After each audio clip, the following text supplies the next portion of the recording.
students, welcome to our YouTube channel. Myself Ruchi Gupta. Please like, share and subscribe. आइए start करते हैं class 12 के macro economics के access demand and deficit demand chapter से। तो what is my excessive demand, आइए देखते हैं। वो सिचुएशन जहां पे आपका excessive demand mean consumption plus investment is greater then excessive supply, saving plus consumption corresponding to the full employment level of output means यहाँ पे आपका point of equilibrium है। This is your aggregate supply, total supply जितना कोई economy कर सकती है, and this is my AD, total demand, aggregate demand जितना इकोनॉमी कर सकती है at full level of employment। यहाँ पे word full level of employment बहुत ही मेजर रोल प्ले करता है। It means आप प्रोडक्शन को और नहीं बढ़ा सकते क्योंकि जितने भी सिटीजन है, जितने भी रिसोर्सेज है, जितने भी ह्यूमन रिसोर्स है, everything has been totally utilised it's at the maximum stage. तो यहाँ पे आप किसी भी तरीके का और प्रोडक्शन नहीं बढ़ा सकते। तो सिचुएशन मेरी ये वो इक्विलिब्रियम मेरी वो सिचुएशन है जहाँ पे मेरा एडी इक्वल होता है एएस के एट मैक्सिमम फुल एम्प्लॉयमेंट पे। तो यहाँ पे मेरा एक्सेसिव डिमांड वो सिचुएशन चली जाती है, दिस इज माय AD1, जहां पे मेरा सप्लाई पुराना ही रहता है पर फुल एम्प्लॉयमेंट होते हुए भी मेरा AD इंक्रीज हो जाता है, मींस मेरा डिमांड बढ़ जाता है। तो डिमांड बढ़ता क्यों है ये? यहाँ पे डिमांड बढ़ने के कुछ मेजर रीजन है। नंबर 1 MPC, marginal propensity of consumption. हमें consumption MPC means marginal propensity of consumption, consumer की मार्जिनल प्रोपेंसिटी क्या की? कंज्यूमर के खर्च करने की tendency.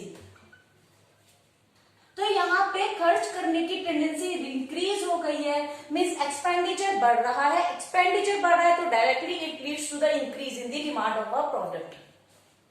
Then after reduction in the tax reduce होने की वजह से, सपोज कीजिए गवर्नमेंट किसी कंपनी में कंट्री में टैक्स रिड्यूस कर देती है या सब्सिडी प्रोवाइड करने लगती है, तो यहाँ पे कंज्यूमर की बेसिक इनकम बढ़ जाती है, डिस्पोजेबल इनकम में इंक्रीमेंट हो जाता है, सेविंग्स होने लगती है या फिर उसके पास पैसे बचने लगते हैं, सो डिमांड को इंक्रीमेंट मिल जाता है। Then after my government expenditure, government अपने आप अपना एक्सपेंडिचर बढ़ा सकती है किसी तरीके के गुड्स एंड सर्विस को प्रोवाइड करते हुए। तो यहाँ पे आपका गवर्नमेंट एक्सपेंडिचर जब बढ़ेगा तो गुड्स एंड सर्विसेज की डिमांड होने लगेगी। गुड्स एंड सर्विसेज की डिमांड में गवर्नमेंट स्कूलों में फ्री बैग बांटने लगी है, शूज बांटने लगी है, बुक्स देने लगी है ऑल ऑफ अ सडन। तो प्रोडक्शन लेवल तो एज बिफोर ही रहेगा पर एकदम से डिमांड क्रिएट हो जाएगी, तो this will leads to the excess demand. Then after investment increment, अगर लोग अचानक से इन्वेस्टमेंट में इंक्रीमेंट करने लगे, इन्वेस्टमेंट में इंक्रीमेंट कैसे होगा? इन्वेस्टमेंट में इंक्रीमेंट होगा जब आपका रेट ऑफ इंटरेस्ट डिक्रीज होने लगेगा या फिर हाई रिटर्न्स की वजह से लोग टेम्प्ट होंगे और ज्यादा इन्वेस्टमेंट करने लगेंगे। Then after decrement in import कम होने पर, अगर मेरा इंपोर्ट कम होगा फॉरेन करेंसी से तो मेरा मनी का आउटफ्लो रुकने लगेगा, मेरे देश में मनी सर्कुलेशन इंक्रीज होने लगेगा। मनी इंक्रीज होने की वजह से भी एक्सेस डिमांड होगी, चीजों की डिमांड बढ़ने लगेगी क्योंकि जो बाहर से सामान आता था वो तो आना बंद हो गया, तो ऑब्वियसली डोमेस्टिक गुड्स की डिमांड बढ़ जाएगी। This will lead to the excess demand also. Then after increase in the export, अगर मेरे डोमेस्टिक प्रोडक्ट का एक्सपोर्ट डे बाय डे बढ़ रहा है और प्रोडक्शन नहीं बढ़ रहा क्योंकि एम्प्लॉयमेंट तो फुल है, so I can not increase my production anymore, तो एक्सपोर्ट बढ़ने से डिमांड इंक्रीज होगी। देन डेफिसिट फाइनेंसिंग, अगर मार्केट में मनी क्रिएशन कम हो रहा है, फाइनेंस की वैल्यू कम होती जा रही है, then it will also lead to the excess demand. तो ये है मेरा एक्सेस डिमांड का ग्राफ। यहाँ पे हम एक्स एक्सिस पे डिनोट करते हैं इनकम, आउटपुट और एम्प्लॉयमेंट को, और वाई एक्सिस हमारा डिनोट करता है एक्सेसिव डिमांड का। एंड दिस गैप, ये जो हमारा न्यू एडी से गैप आया है, this is my inflatory gap. Inflatory gap में चीजों के प्राइस हाइक होने लगते हैं क्योंकि डिमांड ज्यादा होता है सप्लाई से और प्रोडक्शन बढ़ाया नहीं जा सकता because it is already at full employment. तो in that case price hike होने लगता है और इकोनॉमी पे बनता है इन्फ्लेशनरी प्रेशर। तो यहाँ पे हमने देखा कि कैसा हमारा फुल एम्प्लॉयमेंट पे जो हमारा इक्विलिब्रियम पॉइंट था और जैसे हमारा एक्सेसिव डिमांड हो जाता है ग्राफ ऊपर, इसी तरीके से हमारा डेफिशिएंट डिमांड चला जाता है एडी ग्राफ के नीचे, means below the AD graph, this is by blue dotted line here. तो this is called my deficit demand and this gap is called deflationary gap. तो देखते हैं कि why it is, what are the causes of the deficit demand. MPC का fall होना means marginal propensity of consumption. Marginal propensity of consumption होती है किसी consumer की खर्च करने की टेंडेंसी या लिमिट, उसका कम हो जाना। मीन्स पहले एक बंदा अपनी इनकम का 80% खर्च करता था, देन आफ्टर उसने 70% खर्च करना शुरू कर दिया। तो इसकी वजह से मार्केट में इस लगातार ऐसा होने से मार्केट में किसी चीजों की डिमांड धीरे धीरे कम होने लगेगी और अपने इक्विलिब्रियम से वो फॉल डाउन हो जाएगा। Then after increment in tax, जब हमारी इनकम में टैक्स का पोर्शन बढ़ने लगता है तो हमारे पास इनकम जो अवेलेबल होती है खर्च करने के लिए वो कम हो जाती है। तो ऑफकोर्स उससे डिमांड्स भी कम होने लगेगी। जब पैसा नहीं रहेगा तो डिमांड कैसे क्रिएट होगी? तो it also leads to the deficit demand. Then after government expenditure में डिक्रीमेंट, गवर्नमेंट अपने एक्सपेंडिचर में अचानक से डिक्रीमेंट कर देती है। जैसे वो खुद यूनिफॉर्म फ्री प्रोवाइड करती थी, स्टूडेंट्स को बुक्स प्रोवाइड करती है फ्री, वहां पे ये अचानक से गेट से ना हेल्प देना बंद कर देती है, या फ्री मेडिसिन देना बंद कर देती है, या डैम्स बनाना कम कर देती है, जिसकी वजह से गवर्नमेंट के एक्सपेंडिचर में कमी आते ही एक डिमांड में कमी आती है and it's also leads to deficit demand. Then after decrement in investment, लोग इन्वेस्ट करना कम कर रहे हैं, इन्वेस्टमेंट की कम करने के कारण भी डेफिसिट डिमांड कारण बनता है। देन इंक्रीमेंट इन इंपोर्ट, अगर किसी कंट्री में इंपोर्ट बढ़ेगा तो इंपोर्ट बढ़ने की वजह से डोमेस्टिक गुड्स की डिमांड ऑटोमेटिकली कम होने लगेगी, it's leads to the deficit demand. And decrease in the export, यहाँ पे एक्सपोर्ट कम हो रहा है, मीन्स सामान बाहर नहीं जा रहा है, सामान बाहर ना जाने के कारण डिमांड कम होती जा रही है उनकी, क्योंकि अब एक्सपोर्ट्स बंद हो चुके हैं। तो इन्हीं सारी सिचुएशन को सम अप करने के बाद मेरा एडी ग्राफ फॉल डाउन हो जाता है और बिलो दी इक्विलिब्रियम लेवल आ जाता है। इस गैप को ही मेरा डिफ्लेशनरी गैप कहते हैं। आइए देखते हैं एक्सेसिव डिमांड और डेफिसिट डिमांड के impact on the economy. See the impact of the excessive demand and deficit demand, effect on the output. देखिए एक्सेसिव डिमांड में हमारा एम्प्लॉयमेंट ऑलरेडी फुल है, एम्प्लॉयमेंट फुल होने के कारण हम प्रोडक्शन को नहीं बढ़ा सकते। डिमांड मोर है पर यहाँ पे हम प्रोडक्शन इंक्रीज नहीं कर सकते because this is full employment situation, तो आउटपुट पे कोई इफेक्ट नहीं आ सकता।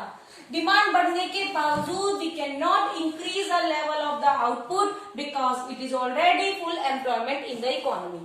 Where as in the deficit demand, पर डेफिसिट डिमांड की अगर बात करें तो आउटपुट यहाँ पे डिमांड आपका कम है, डिमांड कम है पर एम्प्लॉयमेंट आपका फुल है। ऐसी सिचुएशन में आपको एक्सेसिव इन्वेंट्री होने लगेगा क्योंकि डिमांड नहीं है मार्केट में, जिसकी वजह से कंपनीज के पास इन्वेंट्री स्टॉक बढ़ता जाएगा और उन्हें अपना प्रोडक्शन लेवल धीरे धीरे डाउन करना पड़ेगा। तो I can say deficit demands leads to the decrement in the output.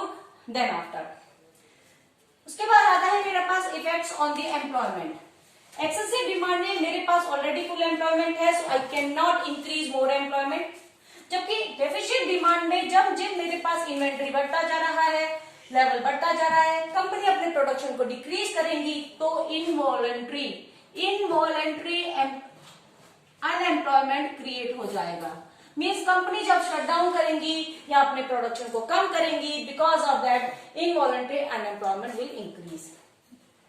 Then after price, effect on the general price level. देखिए डिमांड मोर है, प्रोडक्शन बढ़ नहीं सकता, it will leads to the price hike. यहाँ पे मेरा price increment होने लगेगा। This is my situation of deflation, inflation. और यहाँ पे आते हैं हम डेफिसिट डिमांड में। डेफिसिट डिमांड में प्राइस जो होगा कम होने लगेगा क्योंकि इन्वेंट्री है, स्टॉक है बहुत ज्यादा और उसको खरीदने वाला कोई नहीं है, सो चीजों के प्राइस में डिक्रीमेंट हो जाएगा। आइए देखते हैं इनका डिफरेंस। आइए देखते हैं difference between the excessive demand and deficit demand. Meaning here AD is greater than AS, means आपकी एग्रीगेट जो डिमांड होगी, टोटल समीशन होगा जो गुड्स एंड सर्विसेज की डिमांड का, that will be greater than the supply.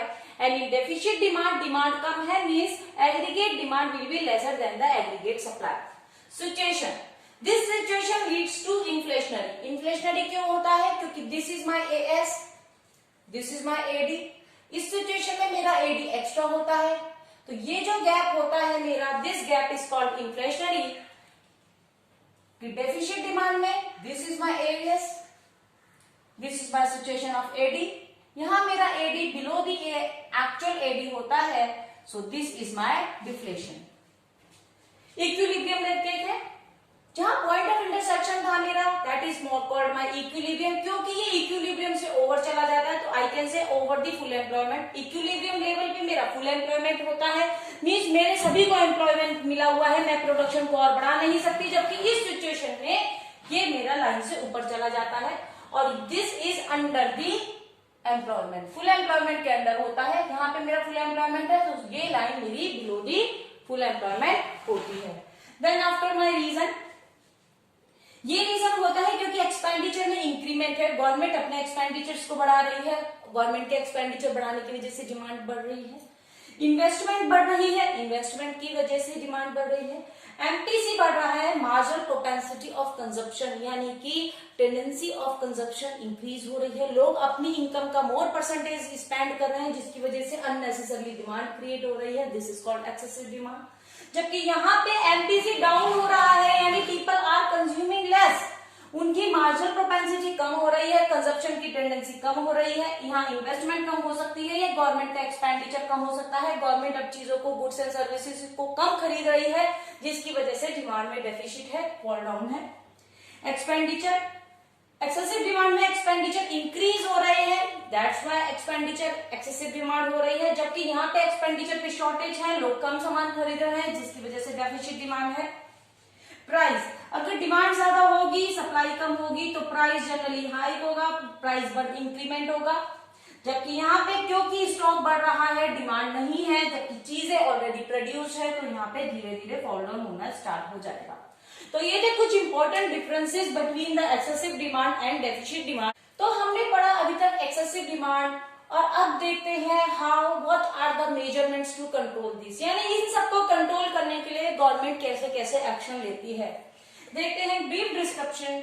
Fiscal policy, fiscal policy means monetary terms में government कैसे change लाए, क्या करे कि एक्सेसिव डिमांड यानी एडी जो मेरा ग्रेटर है एएस से, aggregate demand which is more than the aggregate supply, इसको कंट्रोल करने के लिए क्या करना है, decrease in the government expenditure. Government goods and services पे जो स्पेंड करती है, जो खर्च करती है, और अगर डिमांड पहले ही ज्यादा है, तो गवर्नमेंट अपनी डिमांड्स को कंट्रोल करना शुरू कर देती है, यानी वो डिक्रीमेंट करती है अपने एक्सपेंडिचर में। इसका मतलब क्या है, वो अगर किसी तरीके की सब्सिडी दे रही है, या किसी तरीके का सामान बांट रही है, एक्सपेंडिचर कर रही है, गुड्स एंड सर्विसेज पे एक्सपेंडिचर कर रही है, सैलरी में डिक्रीमेंट कर सकती है, तो किसी तरीके से उसे डिमांड को कम करना है, अपने खर्चों पे कंट्रोल लाना है। Then after increase in tax, tax बढ़ते ही लोगों की इनकम पे नेगेटिव इफेक्ट पड़ेगा, यानी उनकी इनकम कम हो जाएगी। इनकम कम होने की वजह से लोगों के पास मनी जो होगा एक्सपेंडिचर के लिए वो कम हो जाएगा, और automatically it will lead to the decrement in demand. Then after qualitative instruments, government monetary term पे बैंक्स वगैरह से कैसे कंट्रोल करेगी, increase in the bank rate. तो बैंक रेट मीन्स जो गवर्नमेंट आरबीआई लोन ग्रांट करता है बैंक्स को, कमर्शियल बैंक्स को, और commercial banks further loan provide करते हैं सिटीजन्स को। तो यहाँ पे आरबीआई क्या करेगी, इंक्रीज कर देगी बैंक रेट में, यानी जिस रेट पे आरबीआई लोन प्रोवाइड करती है बैंक्स को, वो बढ़ा दी जाएगी। लोन जो होगा बैंक्स के लिए जब कॉस्टली हो जाएगा, तो ऑब्वियसली वो सिटीजन के लिए भी महंगा हो जाएगा। आरबीआई अपना रेट बढ़ाएगी बैंक के लिए, तो बैंक अपना रेट बढ़ाएगा कस्टमर के लिए। तो यहाँ पे जो होगा long term borrowing will be costlier, जिसकी वजह से बोरोइंग कम कर दी जाएगी। जब रेट ऑफ इंटरेस्ट पहले 8 था, ये बढ़ जाएगा 12% पे। 12% पे बढ़ने की वजह से कुछ लोग लोन लेना अवॉइड करेंगे, या लोन कॉस्टली हो जाएगा, जिसकी वजह से उनकी इनकम का बहुत मेजर सोर्स इंटरेस्ट में चला जाएगा, और कुछ लोग तो लोन लेंगे ही नहीं, और ऑटोमेटिकली डिमांड धीरे धीरे कम होने लगेगा। Similarly increase in the repo rate भी है, but this is for short term loan. Short term loan पे भी वही किया जाएगा, इसका रेट ऑफ इंटरेस्ट बढ़ा दिया जाएगा, जिसकी वजह से आरबीआई जब बैंक का रेट ऑफ इंटरेस्ट बढ़ाएगी, तो बैंक्स कस्टमर के लिए रेट ऑफ इंटरेस्ट बढ़ाएगा, शॉर्ट टर्म लोन्स मेरे महंगे हो जाएंगे, कस्टमर अवॉइड करेगा लेना, या फिर इंटरेस्ट में उसका सोर्स ऑफ इनकम चला जाएगा, जिसकी वजह से डिमांड ऑटोमेटिकली फॉल डाउन होनी स्टार्ट हो जाएगी। सेल ऑफ सिक्योरिटी, यहाँ पे ओपन मार्केट ऑपरेशन पढ़ा था हमने बैंकिंग चैप्टर में, नीचे लिंक में हम डिस्क्रिप्शन देंगे, डिस्क्रिप्शन बॉक्स में हम मेंशन करेंगे उसका लिंक, प्लीज उसे देखिएगा। यहाँ पे जो सिक्योरिटीज होती हैं आरबीआई सिक्योरिटीज की सेल स्टार्ट कर देगा, यानी वो बैंक्स को, प्राइवेट सेक्टर को ऑफर देगा कि वो सिक्योरिटी खरीद सकते हैं, और जब कोई पब्लिक या बैंक सिक्योरिटीज खरीदेंगे तो मनी का फ्लो, जब सिक्योरिटी बेचेगी, गवर्नमेंट सिक्योरिटी की सेल करेगी, तो उसके पास मनी का इनफ्लो हो जाएगा। मनी का इनफ्लो होते ही बैंक्स के पास, कस्टमर के पास और प्राइवेट सेक्टर्स के पास जो आपकी कैश मनी है वो कम हो जाएगी और डिमांड ऑटोमेटिकली कम हो जाएगी। Increase in the LLR, LLR हमने legal reserve ratio banking chapter में पढ़ाया था, यहाँ पे लीगल रिजर्व रेशियो बढ़ा दी जाएगी। फिर से बताना चाहूंगी, legal reserve ratio is the summation of CRR and SLR. CRR और एसएलआर बैंक में आने वाले एनडीटीएल का, नेट डिपॉजिट टाइम लायबिलिटी का, वो अमाउंट होता है जो एज अ बैकअप लिया जाता है। सपोज करिए सारे बैंक्स के पास 100 करोड़ रुपए अगर डिपॉजिट होते हैं, तो एलएलआर अगर 20% है तो 20 crore as a backup store करना पड़ेगा। Only 80 crore can be given for the as a loan. तो यहाँ पे मेरा 20 करोड़ का बैकअप है, यहाँ पे गवर्नमेंट मेरा एलएलआर इंक्रीमेंट कर देती है to control the excess demand. जैसे ही ये 20 करोड़ की अमाउंट मेरा सपोज 30 करोड़ पे पहुंच जाता है, तो यहाँ पे बैंक्स के पास अब लैंडिंग के लिए ओनली 70 करोड़ का अमाउंट बचा है। तो बैंक्स के पास जब लोन प्रोवाइड करने के लिए अमाउंट कम हो जाएगा, तो वो उस पर रेट ऑफ इंटरेस्ट बढ़ा देगी, या ये लोन कम दे पाएगी, जिसकी वजह से लोन महंगे हो जाएंगे और लोन की अवेलेबिलिटी कम होने की वजह से डिमांड ऑटोमेटिकली कम हो जाएगी। तो ये थे कुछ मेरे क्वालिटेटिव इंस्ट्रूमेंट्स। देखते हैं, ये थे मेरे क्वांटिटेटिव इंस्ट्रूमेंट। देखते हैं कुछ क्वालिटेटिव इंस्ट्रूमेंट्स को। Increase in the marginal requirements, chapter 5 में बैंकिंग का एक बहुत बड़ा इंपॉर्टेंट रोल प्ले करते हैं, वो होता है मार्जिनल रिक्वायरमेंट्स। जब हम कभी किसी भी लोन के लिए अप्लाई करते हैं, तो एज अ मॉर्टगेज हम सपोज करो 1 करोड़ की प्रॉपर्टी रखते हैं, तो गवर्नमेंट हमें वहां पे फुल 1 करोड़ रुपए एज अ लोन प्रोवाइड नहीं करता। यही हमारा मार्जिनल रिक्वायरमेंट होता है। अगर मार्जिनल रिक्वायरमेंट 20% है, तो 1 करोड़ की मॉर्टगेज लेने पे हमें सिर्फ 80 लाख रुपीज का ही लोन मिलेगा। तो यहाँ हमारे एक्सेस डिमांड को कंट्रोल करने के लिए इस अमाउंट को इंक्रीज कर दिया जाएगा से 25% और 30%। सपोज करिए 25% कर दिया गया है, तो यानी 1 करोड़ रुपए की प्रॉपर्टी को जो कोई गिरवी रखेगा उसे सिर्फ लोन अब 75 लाख का मिलेगा। मार्जिनल रिक्वायरमेंट बढ़ते ही क्रेडिट क्रिएशन कम होने लगेगा, मार्केट में सप्लाई रुक जाएगा और मनी सप्लाई रुक जाएगा और डिमांड अपने आप कम होने लगेगा। डिस्करेजमेंट ऑफ लैंडिंग, साथ ही बैंक लोगों को डिस्करेज करेंगे लैंडिंग ना लेने पे, उधार ना लेने पे, ताकि डिमांड पे कंट्रोल किया जा सके। साथ में create rationing under SCC, RBI strict करेगा बैंक्स को कि किन सेक्टर्स को लोन प्रोवाइड करना है, किन बेसिक नीड्स के लिए लोन प्रोवाइड करना है और किन के लिए लोन प्रोवाइड नहीं करना। तो ये थे कुछ मेरे major instruments to control the excessive demand. Excessive demand को कंट्रोल करना बिल्कुल उतना ही जरूरी है इकोनॉमी के लिए जितना ग्रो करना, क्योंकि एक्सेसिव डिमांड की वजह से प्राइस लगातार बढ़ते रहते हैं और लोगों के बर्डन आता है। तो ये थे कुछ इंपॉर्टेंट मेजरमेंट टूल्स। आगे देखते हैं डेफिसिट डिमांड को कंट्रोल करने के टूल्स। तो आइए दोस्तों देखते हैं डेफिसिट डिमांड को कोई भी गवर्नमेंट कैसे कंट्रोल करती है। बताऊंगी डेफिसिट डिमांड क्या आती है, जहां पे मेरी aggregate demand is lesser than my aggregate supply. Means goods and service की टोटल डिमांड जो मार्केट में बनती है वो लेसर रहती है मेरी सप्लाई से। डिमांड कम है, यहाँ पे सप्लाई ज्यादा है, यानी स्टॉक है, माल है, पर खरीदने वाला कोई नहीं है। तो यहाँ पे हम पहले बात करते हैं फिस्कल पॉलिसी की। फिस्कल पॉलिसी जो गवर्नमेंट करती है changes, major changes, increase in government expenditure. यहाँ पे गवर्नमेंट अपने एक्सपेंडिचर बढ़ाएगी, मीन्स डैम बनाएगी, रोड बनाएगी, सैलरी बढ़ाएगी, इस तरीके से कुछ खर्चों को बढ़ाना शुरू करेगी। जब भी गवर्नमेंट एक्सपेंडिचर बढ़ाएगी, याद रखिएगा, तो उससे सिटीजन की इनकम होती है। गवर्नमेंट अगर काम करेगी तो लोगों को एम्प्लॉयज करेगी, एम्प्लॉयर्स को फिर इस तरीके से सैलरी मिलेगी, पैसा मिलेगा, पैसा मिलने से डिमांड अपने आप चीजों की बढ़ने लगेगी। Then after decrease in tax, tax की रेट को कम कर दिया जाएगा। टैक्स रेट कम होते ही सपोज कीजिए किसी बंदे की इनकम 10,000 रुपीज है, 10,000 में से उसका अगर 500 रुपीज ऐसा टैक्स जा रहा था, यहाँ पे टैक्स अब खत्म हो गया, तो वो अब 10,000 रुपए की शॉपिंग करेगा, इतने रुपीज की डिमांड क्रिएट करेगा। तो इस तरीके से यहाँ पे भी डिमांड धीरे धीरे बढ़ने लगेगी और डेफिसिट डिमांड पे कंट्रोल हो पाएगा।